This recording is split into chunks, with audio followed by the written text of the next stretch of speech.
तो क्वेश्चन ये आता है, डाइवोर्स के बाद जो पैसा हस्बैंड वाइफ को पे कर रहा है, क्या वो एज पर Indian income tax act taxable है?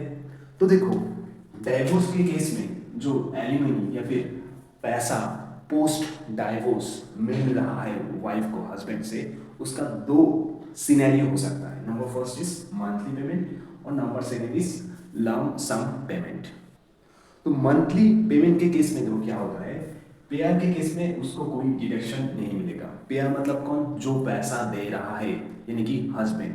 तो वो जो पैसा दे रहा है वाइफ को, वो पैसा एक्सपेंसेस के रूप में वो कहीं भी इनकम टैक्स एक्ट में क्लेम नहीं कर सकता।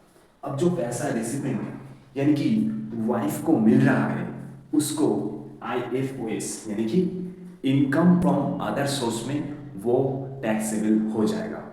अब देखो, जब लमसम पैसा मिल रहा है तो पेयर यानी कि जो हस्बैंड है, वो कोई भी एक्सपेंसेस इससे क्लेम नहीं कर सकता।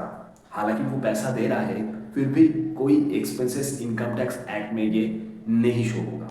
Whereas in case of recipient यानी कि वाइफ को जो पैसा वन टाइम या फिर लम सम मिल रहा है, वो कहीं पर भी इनकम टैक्स में टैक्सेबल नहीं होगा।